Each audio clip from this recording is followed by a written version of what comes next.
Good evening, everyone. I'm Riley King, and welcome to the Riley King Newscast, right here on the Riley King Network. Let's begin. First up, fired Manchester principal made up home invasion claims. Let's take a listen to the video for WMUR News 9 with more on this.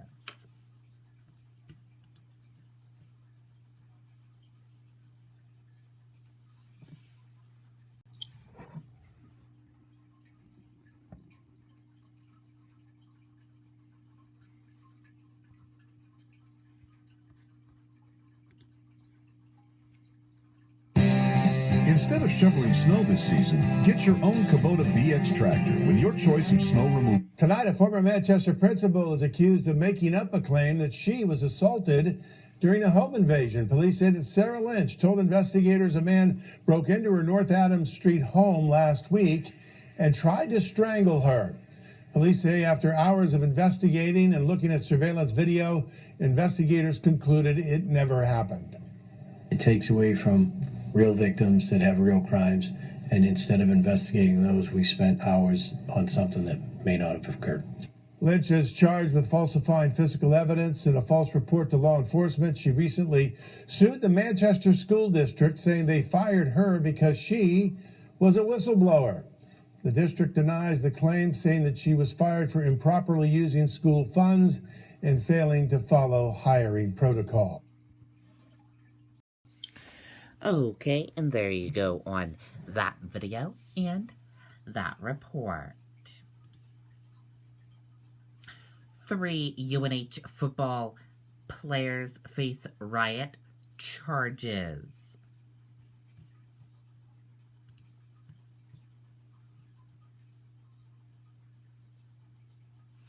Let's take a listen to the video from WMUR News 9.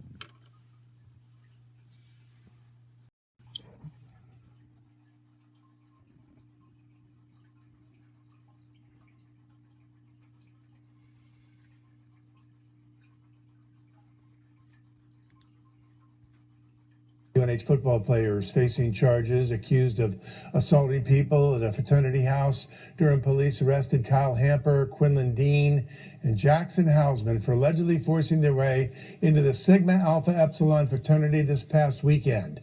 UNH confirms all 3 are members of the football team and says it is reviewing the charges. Okay, there you go on that video and that report.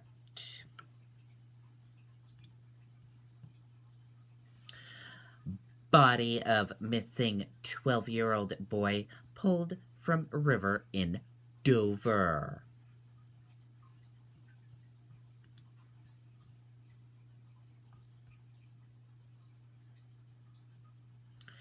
Let's take a listen to the video from WMUR News 9, Siobhan Lopez.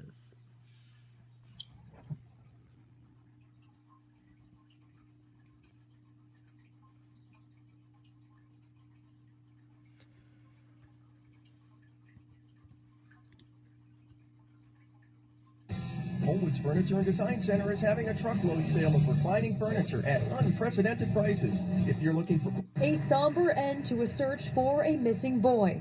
The body of 12-year-old Nathaniel Bollet was recovered from a river near his home. Our condolences and our sympathies go out to the family and anybody who knew this child. The 7th grader was last seen leaving Dover Middle School Thursday afternoon around 3. When he hadn't arrived home by early evening, his family reported him missing. Investigators found Nathaniel's backpack along with footprints leading to the frozen river and an area where it looked like someone may have broken through. Obviously, it's been extremely cold the last few days, but when you're dealing with moving water, it's not always safe to be on. Police say this appears to be a tragic accident. Ultimately, the manner of death will be determined by the Office of the Chief Medical Examiner. However, at this time, it would appear to be an accidental drowning. In a letter to parents, the middle school principal says teachers will be speaking to their students about this loss first thing Monday morning. It's obviously going to have a major impact throughout the city of Dover and the surrounding communities. The superintendent of schools tells us tonight resources and counseling will be made available for all students. We're live in Dover tonight. Siobhan Lopez, WMUR News 9. Okay, there you go on that video and that report.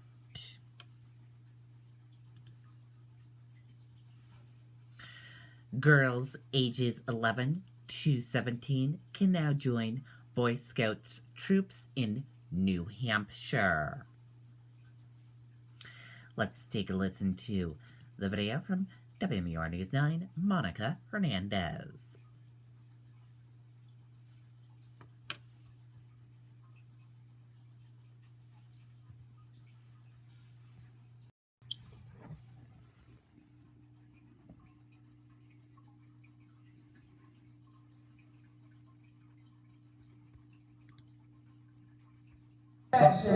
Loyal, helpful. Those are the words these girls promise to live by now that they're wearing these badges. I've always loved scouting, and then when there was the opportunity to start a girls' troop, I thought that would be a lot of fun. Beyond having fun, Emma Sansbury and her sister Annabelle are breaking new ground.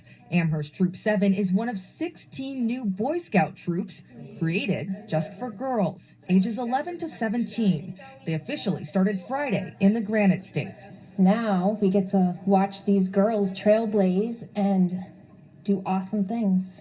And I'm really excited to be a part of it. They're really inspirational to me. Scoutmaster Amy Harrison says on the first day of registration in her troop alone, nearly a dozen girls signed up. Many say it offers survival skills and outdoor experiences they can't get anywhere else. Both of us were in Girl Scouts when we were younger.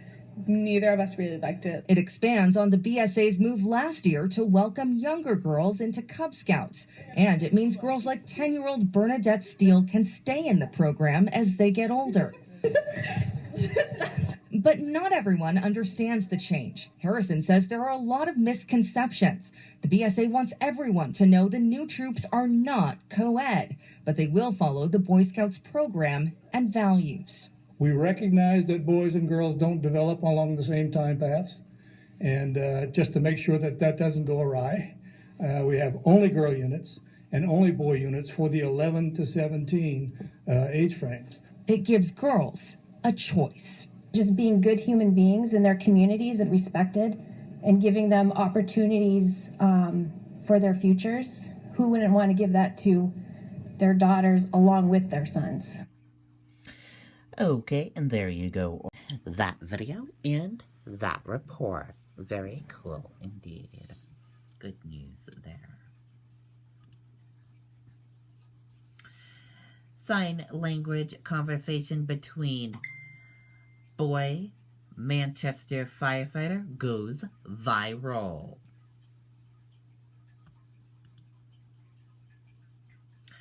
Let's take a listen to this video from WMUR News 9, Tim Callery.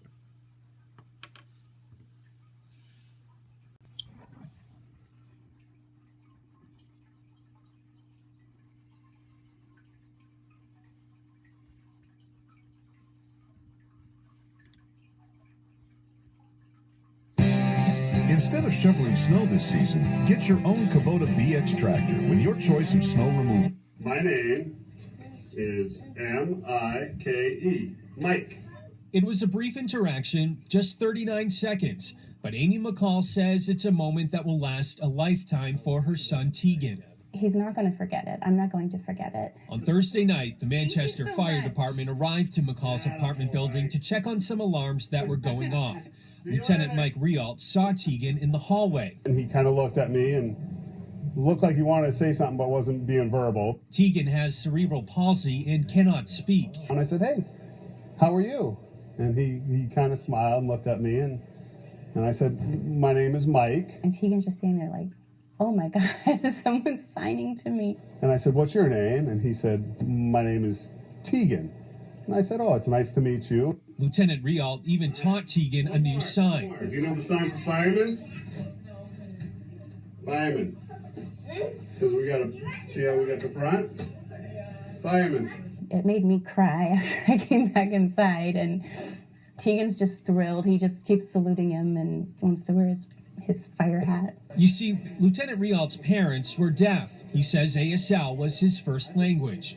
I've used it on probably 8-10 calls in my career, and it's been helpful. The conversation has caught more than 20,000 views on social media. Amy is hoping it will spread a message about the power of kindness. Talk to him. Talk to all the kids. If you see a kid at the playground who's different or in a wheelchair or doesn't speak or has, special accommodations that they use, they just want to be your friend. In Manchester, I'm Tim Callery, WMUR News 9. Okay, and there you go on that video and that report there. What a good story there.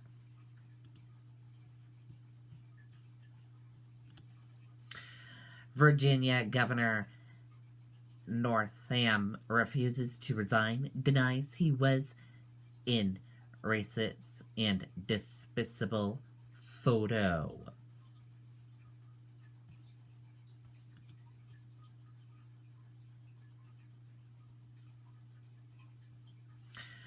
Virginia Governor Ralph Northam defiantly refused to resign Saturday and denied that he was in the racist yearbook photo that led to widespread calls for him to step down immediately. The photo, which was revealed on Friday, shows two men, one in a full Ku Klux Klan robe and hood, and another in blackface. On Northam's medical school yearbook page in 1984, Northam graduated from Eastern Virginia Medical School.